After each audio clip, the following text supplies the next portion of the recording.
Okay, so let's talk diamond in the rough. You probably all know by now that an investor's dream deal is that diamond in the rough. So to me, a diamond in the rough is usually the worst house on a great street. Okay, so you want the worst house in the neighborhood. And what that means is it's under some form of distress. Okay, it's been neglected, sometimes in many ways, sometimes just in a few ways, but it always needs some love. Okay. And one of the things that I really always look for is what's the potential that I can bring? What can I turn this thing into without reworking the entire home?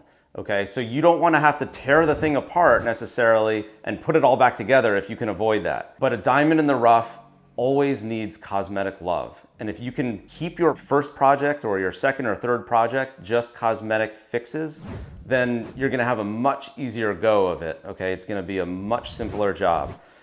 You can still incorporate all of the various trades. You're gonna be dealing with painters, electricians, plumbers, finish carpenters, but you don't necessarily need to bring in structural engineering or advanced permitting requirements, going to say like a ZBA hearing or getting any kind of special permissions from the town or the city that you're in. You want to try to avoid that if possible, because they're going to slow you down if you've never. They're going to slow you down no matter what, but if you've never done it before, it's going to make it much, much harder for you.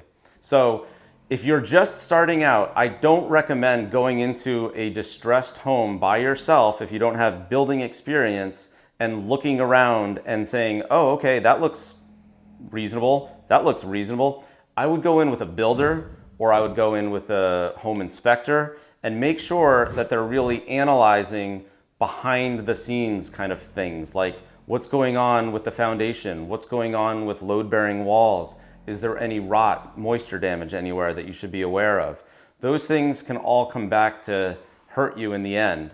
So watch out for that. Definitely bring an inspector or some builder that has experience with gut renovations. And also try to get someone in there that can think outside of the box. Maybe there's a value add play that you can do, like a small addition or a dormer. Like oftentimes a dormer is a great way to increase headroom, get more living space, get more daylight into the top part of a house. And it doesn't have to be a very complicated process. It does require an architect, it does require some light engineering, but it's not something that you need to go over the top with. You can get it done with just a few extra trades involved. And we've done that on a lot of our projects, and always you get a much, much better floor plan of feel. If you can increase headroom or increase living space and daylight, those are all really, really great things to bring to your target buyer. So try to bring along, if you don't have that creative ability to kind of see the potential in a home, try to find somebody who's willing to go with you, an architect or a builder or a design professional.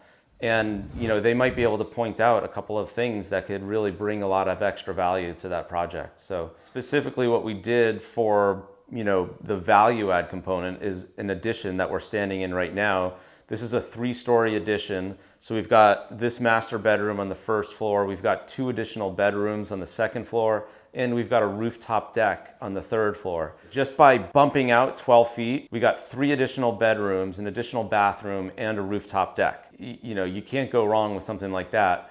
But again, that's something that I would encourage only an experienced investor to do, someone who's done a few projects already. So in this real estate market, there's so many hungry buyers, okay? They're fighting with each other to get into a project like this. And we did a great job inside. Everything looks fantastic. The staging is awesome. And we kind of didn't put as strong of an effort into the exterior, okay? Well, certainly the house, the siding and the roofing and the windows and the paint looks fantastic, and we did pave the driveway, but we didn't bring in a huge landscape crew to clear out all the vegetation and start with all brand new plants. That just wasn't necessary. We didn't put in a bluestone patio or a deck. We did the rooftop deck, but that was just easy because we already had a flat roof. There's no need to go overboard in this real estate climate. It just doesn't, those dollars aren't going to come back to you. So what we did here is we cleared out some of the old vegetation. We put down some grass seed. We have 1 mulched bed in the front. and we paved the walkway on the side of the house with asphalt, just with the driveway paving guys, and that saved us a couple $1,000s alone. So we didn't feel the need to go overboard in this project. Who knows what will happen if the real estate market does cool down? You will need to do, like, take that extra effort to make your project, your property stand out from the rest. But right now we just didn't feel like that was necessary. Yeah, diamond in the rough is the way to go. That neglected house that's either been abused or just forgotten about and is full of trash to the ceiling, like many of ours have been. There's always so much potential. The before and the after is so rewarding. So those are the highly sought after projects that we always try to get to. Yeah, it's so great to be able to keep doing these videos for you guys. If you enjoy them, please drop us a comment. Definitely share a like and spread this around. And we hope to see you back here next time. Keep doing this for you.